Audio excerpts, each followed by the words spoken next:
To be honest, I wanted someone to network for me because I think many of our audience are introverts and struggle with that. It's like, the sweat, the anxiety, and you are the master at it. But this is a term that not many people are familiar with. So can you explain what a networking concierge is? Sure. It's a term I created that sounded fancy over a cup of coffee. So I wish there was more involved in it, but the concierge aspect came from a couple of mentors of mine. And I used to be a personal assistant to a couple of celebrities. And so I understood the benefit of having a concierge in your pocket. So that way, if you screwed up, you've got somebody to help you out with one of the crazy tasks that I was probably being asked at some point. And so I really took that as a white glove service and as like a luxury item to create something that somebody could use, especially when they're going out and networking. So the concierge aspect is really to maximize, the luxury, but also the customization of all the networking components to it. So what is a networking concierge? It's really whatever you need at a networking event. Normally at conferences, it could be, I go with you, I go for you, I train your teams how to run a booth, but it really comes down to how do you network as a person, right? So all of my clients are typically introverts, which is my favorite. I did an audit about a couple months ago. Every single one is an introvert. And you'd think I put that together, but I didn't. And so, yeah, typically it's really to make sure that everyone feels that they are, being able to promote themselves well, but also their networking style, because it's not a one size fits all kind of thing. So your networking style is based off of your personality because you're talking to people all day. So the concierge aspect is really how do you customize that, and me helping you along the way. That's amazing. And I got to tell you guys, so I hired, just being transparent, I hired Ashley as a subcontractor first. And then I was so impressed with her skills that we brought her on full-time at Rankings. And now she is the president of a new organization, PIM, which we'll talk about in the future. But, so a couple things, like, how did you get into this position? Like, how did you start doing the networking, the traveling to these events? How did it all get started? So, I had 23 jobs after I graduated college. I never got fired. It was mergers, acquisitions, budget cuts, things that were completely out of my control. And when I took a look at everything that I was doing, instead of looking at the negative, I looked at the positive. What could I do that was beneficial? Well, I could talk intelligently to many different industries because I was a part of 95% of them. And so I tried to take that and see how I could support, the people that I had the pleasure and the privilege of networking with. So I went to a networking event after I had left my last job. I was working in selling custom software. So I went from being a personal assistant to celebrities in New York City to selling custom software in Philadelphia. So I was like, I woke up one day and said, well, maybe I should change, or, how the hell did I get here, at that time? So I went to a networking event and I met our wonderful friend, Marty McDonald. And so I walked around and I started talking to people and I said, all right, I don't have a job.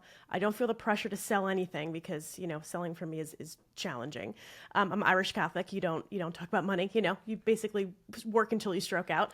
And when I walked around that networking event, I thought, okay, everybody here, they have something in common. What do they have in common? They're at a networking event. Okay, why are they networking? So I walked around to everyone and I said, all right, what sucks for you about networking? And I just got an answer from every single person. And from there, what I ended up doing was just building on that question. So what sucks for you about going to networking events? I hate finding them. I hate going by myself. I hate the follow-up. Okay, well, I can do those things. Well, what about the follow-up do you hate? And so I just continued to ask those questions and build upon that. And I then came up with some idea of a semblance of service offerings. And our friend Marty McDonald apparently was watching me just do my thing. And he came over to me and he said, hey, would you ever network for somebody at a book signing? I said, sure. It's like, okay, no problem. He's like, give me a call in 2 weeks and we'll figure it out. So in 2 weeks, I had a duct tape version of a business put together, but I had a website, headshots, a master services agreement, liability insurance, business cards, and literally every phone call I could make to call in the favor I did. And so I called Marty back about 2 days before and I said, hey, I'm ready. And he goes, all right, I need you to drive 4 hours to come to this book signing. I need you to network for me while I'm there and then come on back and drive 4 hours back and just let me know who you met.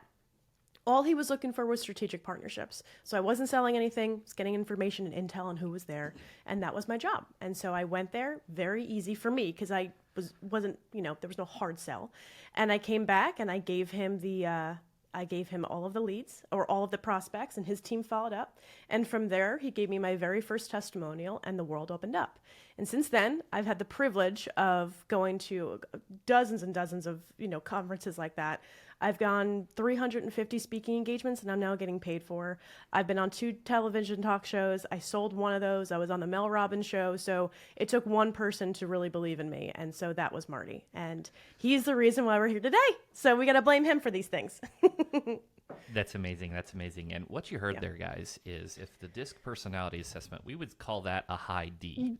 Yeah. So anyways, so Marty, for those of you who don't know, Marty McDonald owns Bad Rhino. They're a social media marketing agency, and he is in a mastermind with me, an agency mastermind. So I know many of the attorneys listening are in their own masterminds and have their coaching, but he's one of my peers. I really respect him. He does an amazing job.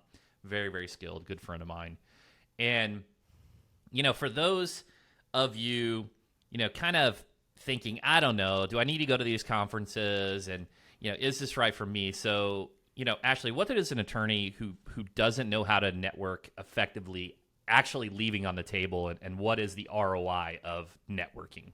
Sure. They're leaving a lot of their own personal brand on the table. So a lot of the times, especially in PI, what they're looking to do, or even any kind of lawyer, but what you're looking to do is expand your reach of who knows you and the partnerships that you can potentially gain at these conferences. So the biggest thing is, and the one thing that people usually struggle with is having zero plan when they go into a conference.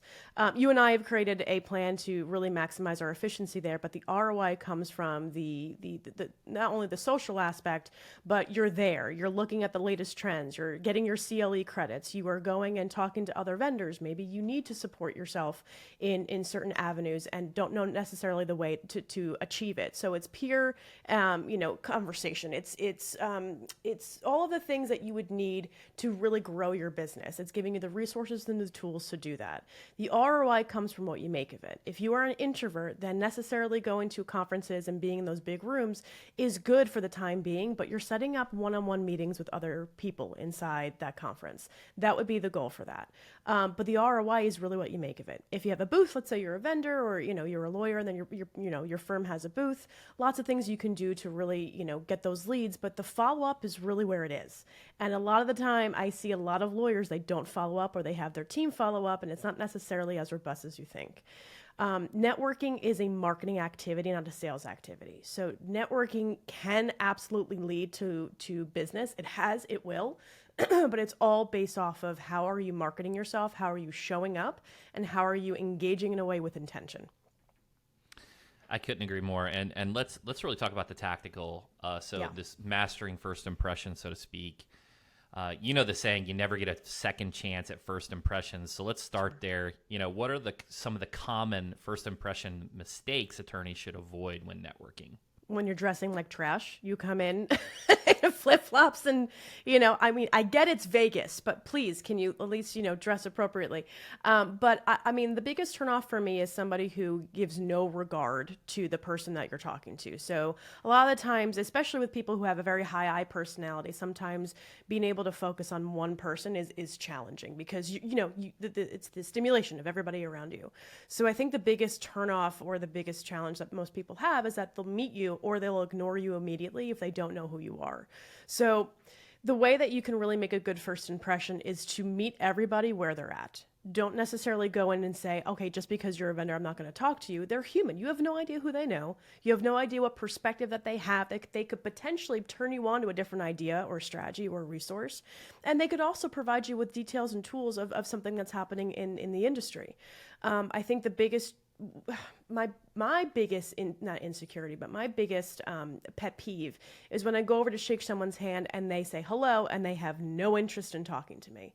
And they have no idea who I am, what I do, what makes me awesome until somebody else, makes the introduction. I get that there's a gatekeeper. I get that you have to be a gatekeeper, but at the same time, you treat everybody with respect. And a first impression is important. And once your reputation is, you're a jerk, you're somebody who's very hard to connect with, and you're not really necessarily approachable, that's going to hurt your brand and that's going to hurt your firm. And so if you meet everybody where they're at, you're going to see a extraordinary amount of business come in because they trust you. So you're building the know, the like, and the trust factor. They know you by going there. They see you.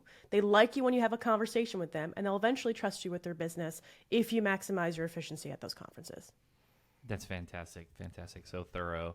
And I want to talk something a little different. And you hear this a lot in the dating component, but it's the same for networking. It is like walking up to a total stranger, right? Sure. It can be very challenging. I get anxiety thinking about it, right? Yeah. The podcast has been really effective for me personally because now when I go to a conference, I have people to approach me because they've maybe heard an episode. I think of a few individuals like Larry Nussbaum, Paul Faust. These guys are amazing. They're such naturals at networking and meeting individuals. So what are some tips to make it a little less intimidating to take that first step and just go up to a total stranger? Sure. I'm super tactical and I still get a little nervous, especially if I know nobody in the room. So I usually have to prep myself. And what I typically do is I'll take a lap. I'll take a lap around the area, get to know and get my surroundings so I can kind of be more comfortable with my surroundings. Then I'll start talking to vendors, just casually talking to them just so I can get warmed up of how my coffee hasn't kicked in yet. So I start talking to vendors because they're naturally going to want to talk to you anyway. So there's no negative interaction that you're having because you're talking to people who are actively looking to chat with you. And then when you're at the vendor table, there are people that are going to be there. You've got something already in common. Somebody who's already interested in what you're talking about. Maybe you can say something nice about that vendor, but it also builds up the rapport because you both have something in common by just being there.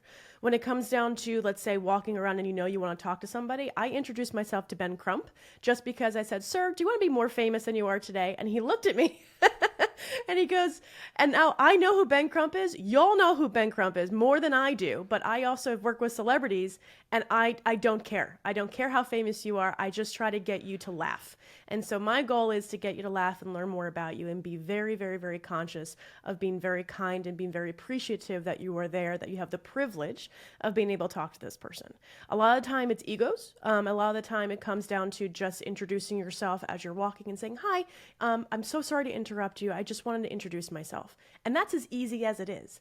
When it comes down to speakers, typically they are the easiest to chat with because as soon as they come off stage, they're pumping with adrenaline. They've got a lot of positive, endorphins going through their bodies. And so they are the easiest to get onto PIM because I go over and after I've watched their session and I say, "Hey, that's a fantastic session.